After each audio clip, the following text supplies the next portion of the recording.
Proverbs 14, Phase 1. 1. The wise woman builds her house, but the foolish tears it down with her own hands. This teaches that wisdom builds stability and legacy, while folly destroys from within. 2. Whoever walks in uprightness fears the Lord, but he who is crooked in his ways despises him. This is saying that reverence for God is shown through how a person lives. 3. In the mouth of a fool is a rod for his back, but the lips of the wise will preserve them. This teaches that foolish speech brings harm, while wise speech protects. For where no oxen are, the manger is clean, but much increase comes by the strength of the ox. This is saying that productivity requires effort and mess. Gain comes through work. 5. A faithful witness does not lie, but a false witness breathes out lies. This teaches that truthfulness defines integrity, deception defines corruption. 6. A scoffer seeks wisdom and finds none, but knowledge is easy for one who understands. This is saying that pride blocks wisdom, while humility receives it. 7. Leave the presence of a fool, for there you do not meet words of knowledge. This teaches that staying around foolishness prevents growth. 8. The wisdom of the prudent is to understand his way, but the folly of fools is deceit. This is saying that wise people examine their path, fools live in self-deception. 9. Fools mock at guilt, but the upright enjoy favor. This teaches that ignoring sin leads to ruin, while righteousness brings acceptance. 10. The heart knows its own bitterness, and no stranger shares its joy. This is saying that inner life is deeply personal, both pain and joy. 11. The house of the wicked will be overthrown, but the tent of the upright will flourish. This teaches that wickedness collapses, while righteousness grows. 12. There is a way that seems right to a man, but its end is the way of death. This is saying that human judgment alone can be dangerously wrong. 13. Even in laughter the heart may ache, and the end of joy may be grief. This teaches that outward emotion can hide inward reality. 14. The backslider in heart will be filled with his own ways, and a good man will be satisfied from himself. This is saying that people are shaped and repaid by their own choices. The simple believes everything, but the prudent gives thought to his steps. This teaches discernment. Don't accept everything blindly. 16. One who is wise is cautious and turns away from evil, but a fool is reckless and careless. This is saying that wisdom avoids danger, folly rushes into it. 17. A quick-tempered man acts foolishly, and a man of evil devices is hated. This teaches that anger and scheming both lead to trouble. 18. The simple inherit folly, but the prudent are crowned with knowledge. This is saying that what you pursue determines what you receive. 19. The evil bow down before the good, the wicked at the gates of the righteous. This teaches that righteousness ultimately prevails. 20.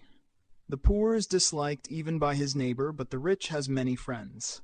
This is saying that human favor is often influenced by wealth. Whoever despises his neighbor is a sinner, but blessed is he who is generous to the poor. This teaches that compassion reflects righteousness. Do they not go astray who devise evil? Those who plan good find steadfast love and faithfulness. This is saying that intention determines direction and outcome. 23. In all toil there is profit, but mere talk tends only to poverty. This teaches that action produces results, not words alone. 24. The crown of the wise is their wealth, but the folly of fools brings folly. This is saying that wisdom builds lasting value, folly multiplies itself. 25. A truthful witness saves lives, but one who breathes out lies is deceitful. This teaches that truth can protect life, lies destroy it. 26. In the fear of the Lord one has strong confidence, and his children will have a refuge. This is saying that reverence for God creates security beyond the individual. 27. The fear of the Lord is a fountain of life, that one may turn away from the snares of death. This teaches that alignment with God protects from destruction.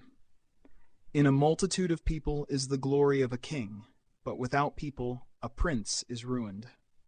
This is saying that leadership depends on people, not position alone. 29. Whoever is slow to anger has great understanding, but he who has a hasty temper exalts folly. This teaches that patience is wisdom, impulsiveness is foolishness. 30. A tranquil heart gives life to the flesh, but envy makes the bones rot. This is saying that inner peace brings health, jealousy destroys from within.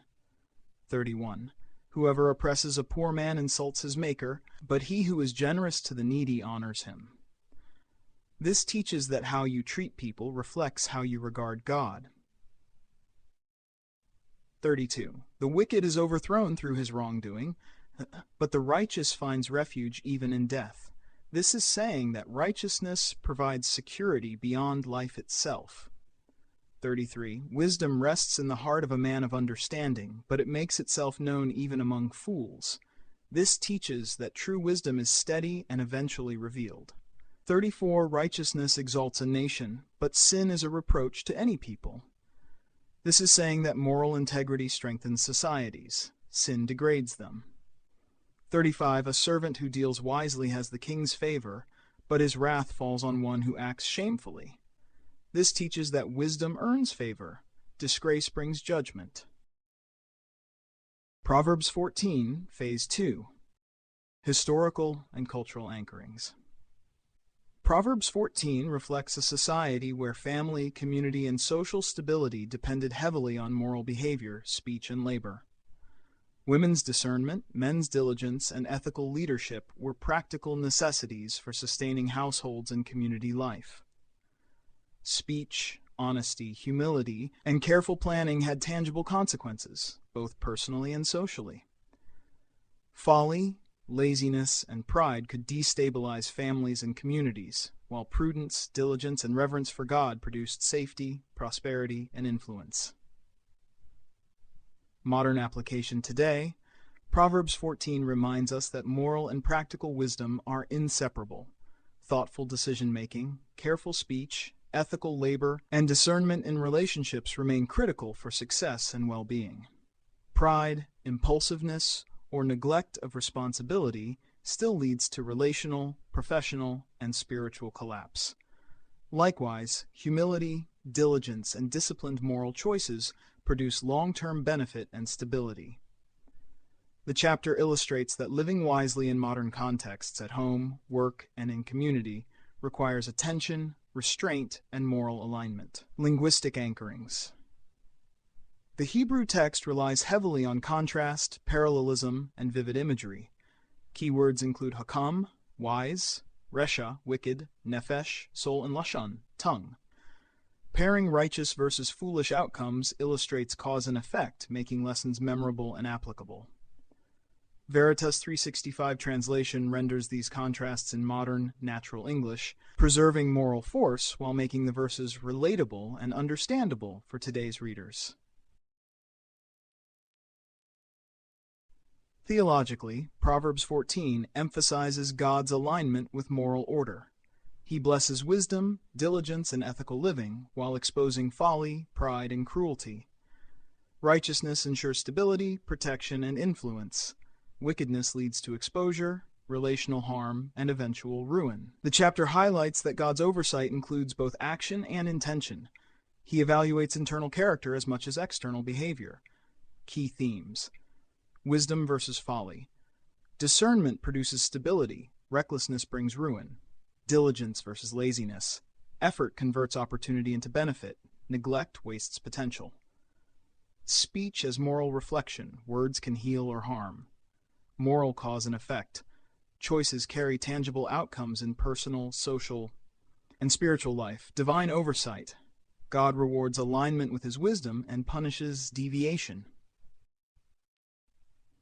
Closing thought, Proverbs 14 teaches that moral and practical wisdom are inseparable. Ethical behavior, disciplined labor, careful speech, humility, and prudence all produce lasting life, protection, and influence. Conversely, folly, pride, laziness, and deceit result in predictable ruin.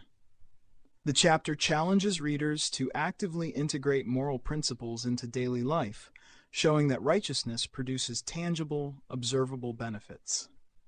Reflection prompts. Where can discernment and careful planning improve your personal or professional life? How does your speech reflect wisdom or folly? Are there areas where pride or laziness is undermining stability or growth? How can you align daily choices with ethical and spiritual principles to produce lasting benefit?